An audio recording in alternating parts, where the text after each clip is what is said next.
What is up, guys? Welcome back to the channel. It's always a huge thanks for coming back. We really appreciate you. So today we're gonna go back to making a educational video. Not really, but we're gonna be doing a how-to video. So as you can see, we're working on the single cab dually F Super Duty customer product that we had here at the shop, and it's completely done except on the test drive. We actually discovered a pretty bad case of death wobble on this thing, which I'm pretty sure is caused by some very bad ball joints, which I don't know how they catch it on the install, but I'm pretty sure they're shot. Other than that, pretty much everything else is good that would cause death wobble on this truck. So actually that and the outer tie rod ends, we're going to be changing those out too. That will give us a completely new steering, ball joints, everything on this thing, because as you guys might have remembered, when we initially did the swap, we did a new drag link,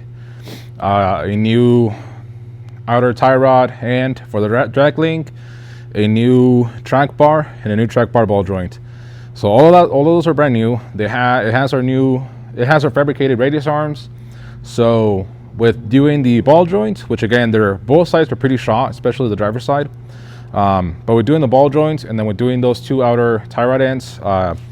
Pretty much everything steering wise will be brand new on this truck. So we're looking forward to it. I haven't done ball joints in a while. Like I showed you on that video when we changed the track bar bracket ball joint, we've got this really nice ball joint kit from Icon, so we might as well use it. We'll go ahead, swap out those ball joints, those outer tie rod ends, get a alignment on it, and it should be good to go. So let's go ahead, tackle that, and man, it's gonna be fun. So now before you do ball joints, there is a test you can do to try and be sure that your ball joints are good or bad, and that's usually the pry bar wiggle test. So I'll show you real quick how to do that. Okay, so like I said, you want to get your pry bar, jack up the truck a little bit, stick it under your tire, and then you're gonna essentially jiggle it like this. And if you feel or hear any play, that's your indication. You also want to look behind the tire, right where your ball joint at, and see if you have any play up and down. So not sure if you can see that movement of the ball joint having in and out play. That is a pretty bad, pretty worn ball joint.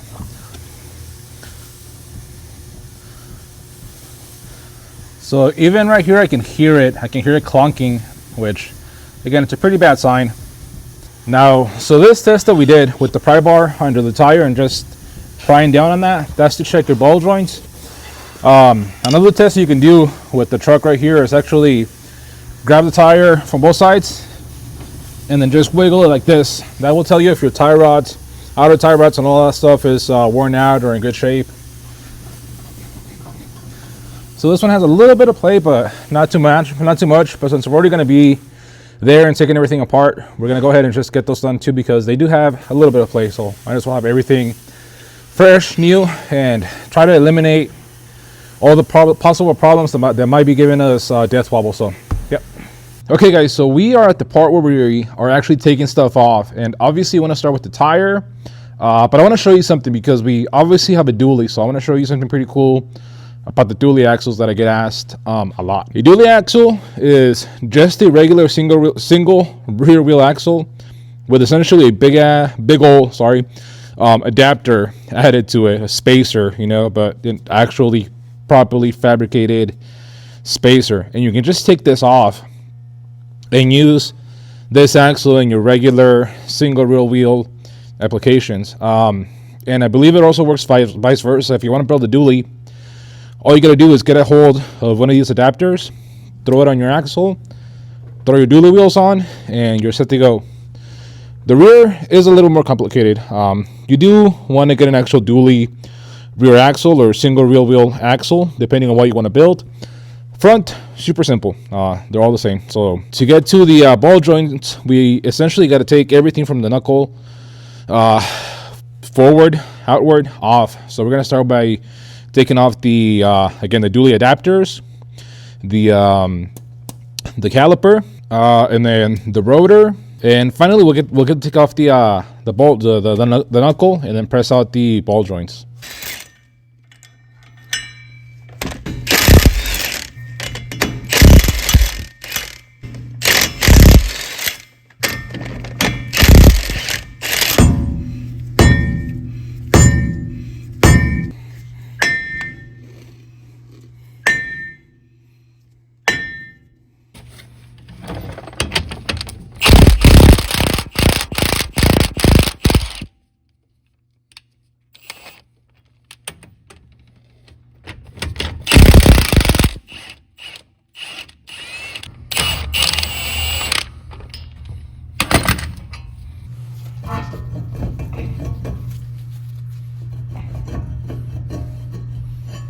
Alrighty guys, so we are at the fun part. As you can see, we got all of our brake components completely pulled off, and we're at the part where we're going to actually pull off your unibearing, we're going to pull off your axle shaft, and we'll remove your knuckles. So it's all pretty simple. Your unibearings are held from the back of your knuckle with 4 nuts.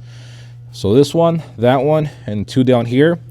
We'll remove those and pull it out. But before we do that, we're actually gonna pull off your lockout hub assembly right here, and there's a snap ring inside of here. It's actually a pretty big snap ring. So now you're gonna need a pretty specific snap ring plier to remove it. Not your average snap ring plier that you might have at the house.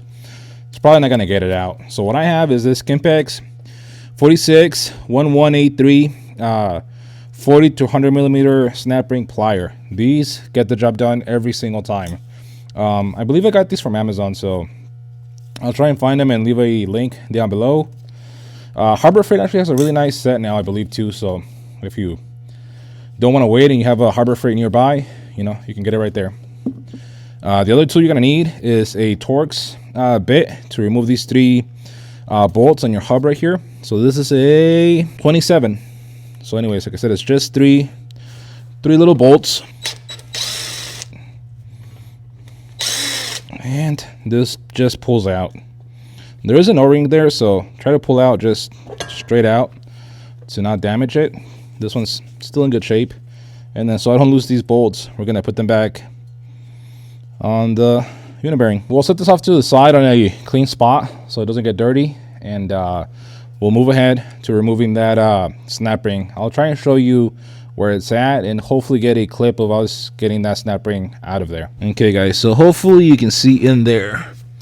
But yep, there it is. So that snap ring plier is the only thing holding the unibearing. Well, obviously the bolts are holding the unibearing in place, but it's not like your old bearings where you had, you know, a whole bunch of nuts and logs and all that stuff to take off. This is just this one snap ring. There we go. There it is. So again, like I said, that's a pretty hefty snap ring.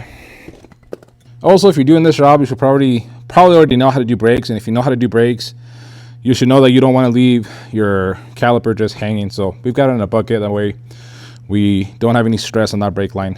But now that we have that snap ring off, we're going to go ahead and remove the unibearing. And then once the unibearing is out, we'll go ahead and remove the axle shaft.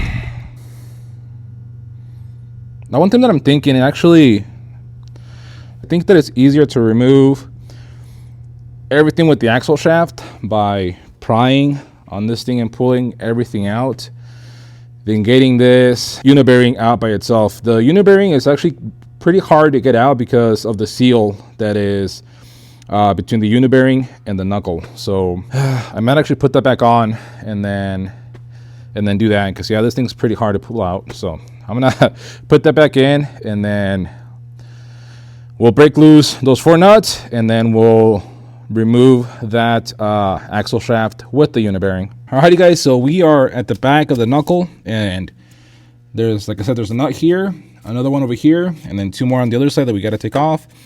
They are a 21 mil. Having a universal adapter really helps in these places. And again, we're gonna turn this and get the 2 on the other side. Okay guys, so the next step, now that you have those 4 bolts pulled out, is to try and actually, like I said, pull out the whole unibearing with that axle shaft. And again, it's pretty difficult because of the seal that again seals the unibearing from the outside world, you know, between the unibearing and the knuckle. So we have a few tools, a pretty long pry bar. This is a 58-inch that I just bought today just for this job. I got the other side down with my trusty sleever bar, but in the hopes of having an easier time, I bought a bigger one. Obviously, we also have several hitting devices. Hopefully one of them hopefully, we know one of these tools gets the job done, but we'll start with the pry bar.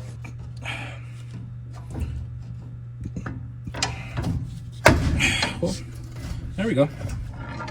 Big pry bar, got the job done. Alrighty guys, so that goes to show you the importance of having the right tool for the job. On the other side, with my smaller pry bars and everything, it took me forever to try and remove that axle shaft. On this side with that big pry bar, you saw literally the first try, it popped out. So highly recommend that you have something like that. Even if you don't, you can definitely still get it out. You're just gonna struggle a little bit more. But now we're to the part of the job where we're actually gonna start working on the thing that we're here for, which is the ball joints. So we gotta take off the knuckle in order to replace the ball joints, and that's essentially held in by 3 nuts. You're gonna have the one for your steering, so you gotta remove your steering, and then you're gonna have the 2 nuts to your ball joints. The top one is 1.1", I believe, and then the bottom one, the socket that I had to fit on it was a 33 mil, I believe.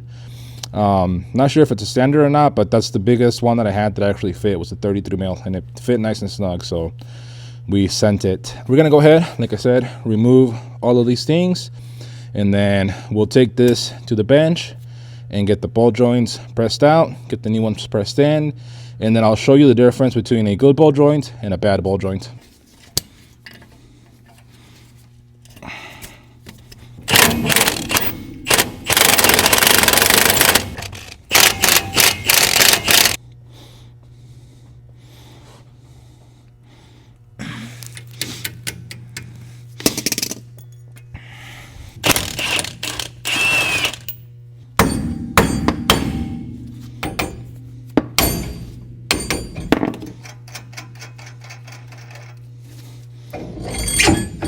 Alrighty guys, so we've got those 3 nuts removed, we got the steering removed, and this is the fun part where you get to whack on this thing with a big hammer. You know, not that big, you don't need that big of a hammer. Now there's a couple spots where you want to focus your efforts. Right here you want to hit it on both sides a couple times, and then once you've done that, I always like to put this nut back on, even though we're not going to use that bolt anymore. Good practice. We'll go up here and hit the ball joint there and that ball joint.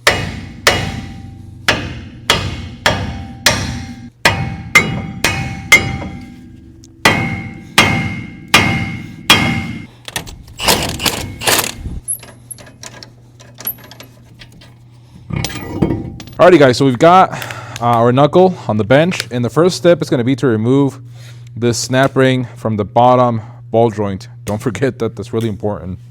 It's gonna be fun if you forget to take this off. So again, we're gonna use those same Kimpex snap ring pliers to remove the snap ring. Make sure it doesn't hit you in the face, and we'll flip this bad boy around, and we're ready to remove our ball joints. Now we're gonna start with the bottom one, and then we'll move on to the top one. There's really no other way to do it, because, well, I'll show you, but essentially this big screw on your ball joint press needs to go through the hole of the bottom ball joint once you take it out. And again, we are using the Icon ball joint press. Unfortunately, I had to buy it. They didn't give it to me, but it's a really, really nice kit. We already used it to remove the ball joint on the track bar, and that's actually a pretty tricky ball joint. It's a pretty big ball joint, and they removed it without a problem. Same with these ones. I've already finished the driver's side, so I know that it can take them out without a problem. Again, really, really nice kit, nice variety. The actual press is really nice, big, beefy. I'm pretty sure it's just a direct rip-off of a Snap-on. I've seen some Snap-on versions of this that look basically identical. You get pretty much the same press, but at an absolute fraction of the price. I believe I paid $230 for this one, so not cheap, but relatively cheap when we're talking about, you know, those name brand ones. And for someone like me that will probably not be doing these very often, this is perfect. But anyways, back to this thing. We have our combination that I think is going to work. So we're going to go ahead, throw everything on the knuckle. Another cool thing is that just like the name brand presses, these things actually hold onto your adapters so they don't flop around or fall on you. And that's for both the top and the bottom. Alrighty. Gonna have that right there. Grab our impact. This thing's already all nice and looped up, so it should be ready to go. And, you know, fingers crossed that it'll press it right out.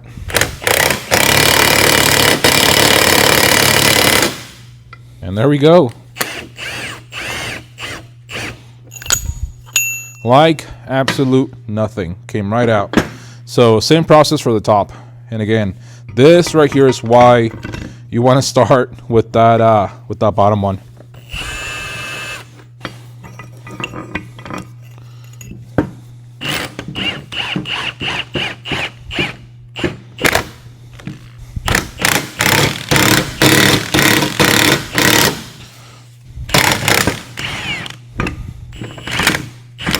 So for the top one, we got to use an additional adapter to press it out, just because it's a little bit smaller. All right.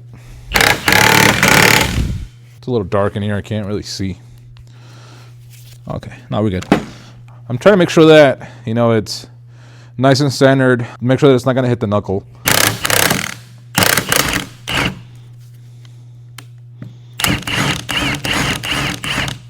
Alrighty guys, and just like that, we've got all of our ball joints removed. Now what I want to show you is the difference between a good ball joint and a bad ball joint. Okay, so as you can see here, we have all of our ball joints, the bad ones and then the good ones. So obviously the first thing you're going to see is just the actual boot completely torn on this bad one, and then like a lot of slop.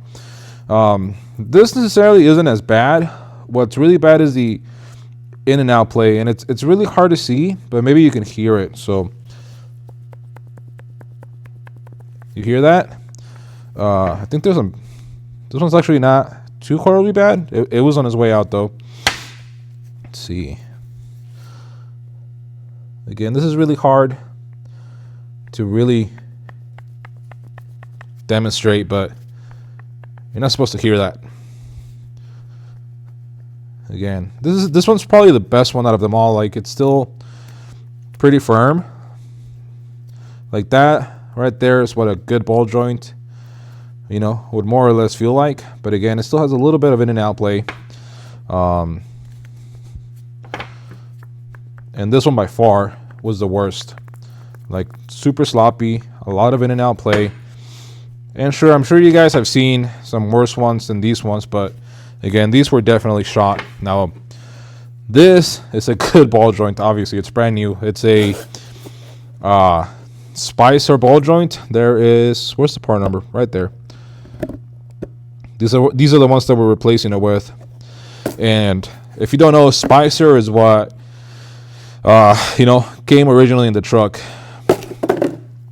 but zero play in any direction.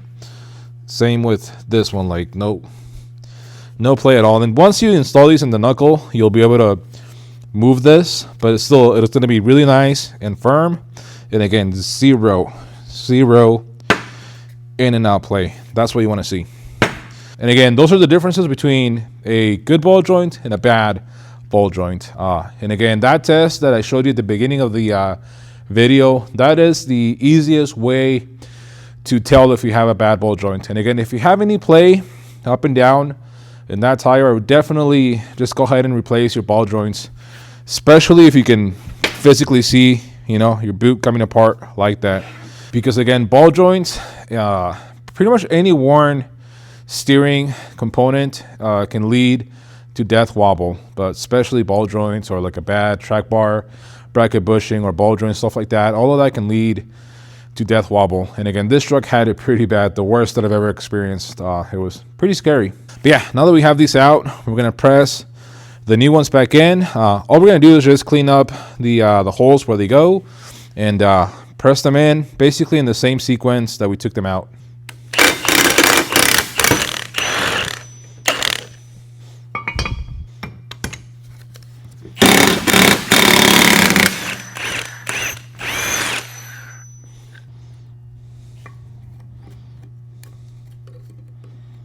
Okay guys, so at this point, now we have both new ball joints pressed into our knuckle. We are this close to getting to the point of reassembly. The only thing that we gotta finish, that we gotta do, and I personally would say that if you're doing this on a OBS, on a swapped OBS like I am, is optional more or less. But that's replacing your axle shaft seal, stub axle shaft seal.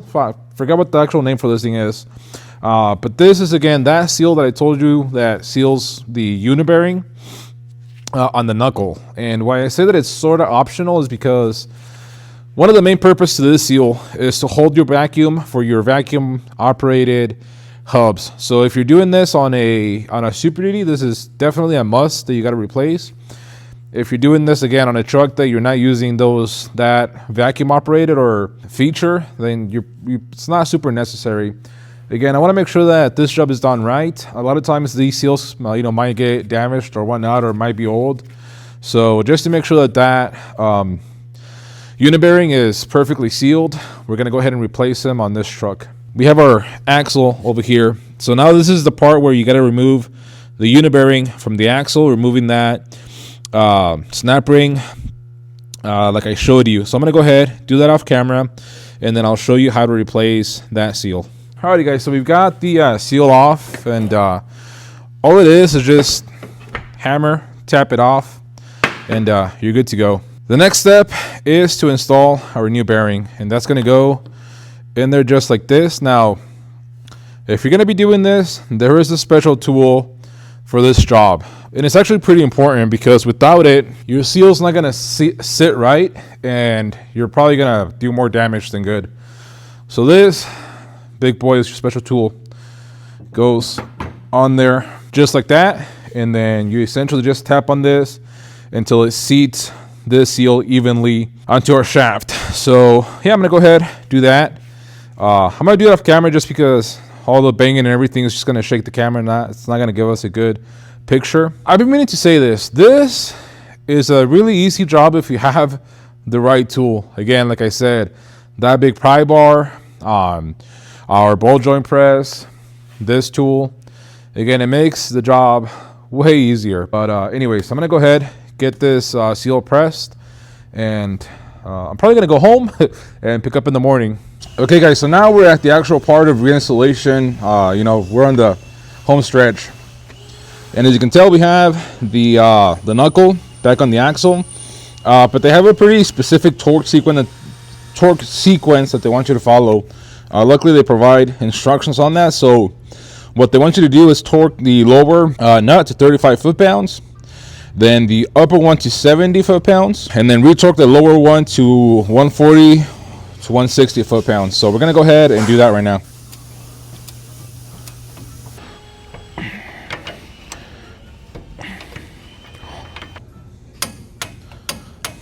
Okay, there's the first 35. Now, as you saw, that nut on the bottom is actually a lock nut. But luckily, these new ball joints, they have a Allen. You can hold it on top with an Allen and then tighten it until it reaches the bottom and you can finally torque it. So that's what I did. So now the next step is going to be the top at 70, I believe. Yep, 70. So we'll get that set up. Okay, and then we'll do 160 for the bottom.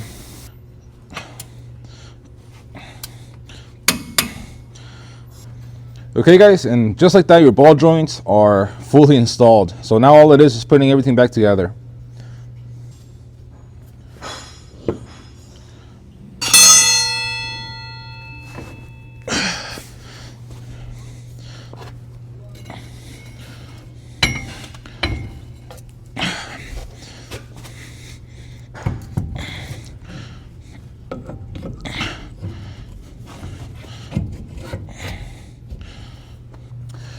Okay guys, Do you guys notice a mistake that I just did? It's really important.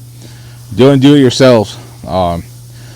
Remember that your dust cover, your dust shield goes between your knuckle and your unit bearing. So I'm going to have to pull this back out and reinstall this. But before we install it, this thing's bent a little bit here, and it was actually rubbing on the our rotor. So I'm going to go ahead and straighten this out a little bit while we have it outside, and then we'll go ahead and reinstall it. And all we're going to use is just some pliers just to bend it out a little bit. Really nothing too crazy. Alrighty, and there we go. Just good to go. So yeah, now we're going to pull this whole unit back out. Luckily, I noticed it before we started torquing anything.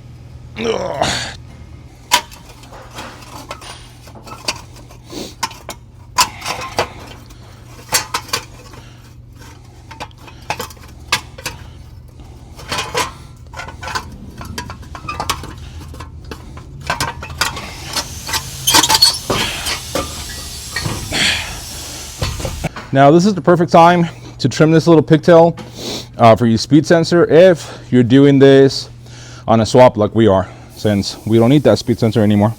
Okay, so now that we have this whole assembly back on the axle, we're going to torque the 4 nuts that hold the wheel unit bearing to the knuckle. They are 133 foot-pounds. Now when you're installing this, you don't want to go, I like to do it with the nuts, but kind of do it in a star pattern so that it pulls in evenly. Okay, we're good to go right there. One thing that I forgot to mention about the torque sequence for the ball joints is once you have the torque on this nut set properly, install your cotter pin, even if you gotta tighten this a little bit more to get the pin through the slots. And I personally like to mark everything that I torque with a little bit of red lock. You guys seen me use this before. This stuff is awesome. Yep, just a little mark like that. Hey guys, so from here, literally the rest of the process is just putting everything back together. A couple things to note. Don't forget to put Loctite on these bolts holding your caliper to the knuckle. And yeah, I'll check back in once all of this is put back together. Alrighty guys, so it's a little bit windy out here, but we got the truck completely done. As you can see, it's fully put back together. Like I said, the assembly is the easy part. It's just reassembling everything in the same sequence that you took it apart. And just don't forget to torque everything. But again, the truck is fully done. The owner's actually on his way to pick it up, but we got it fully. I'm gonna go inside. Okay, this should be better. So we got the truck, again, like I said, fully done. We got the new ball joints, all that stuff, all the steering done on the truck. Took it for an alignment, took it for a couple really good test drives. Again, like I said, I've got a road full of potholes that is perfect to test death wobble. So I took it to that road at several different speeds.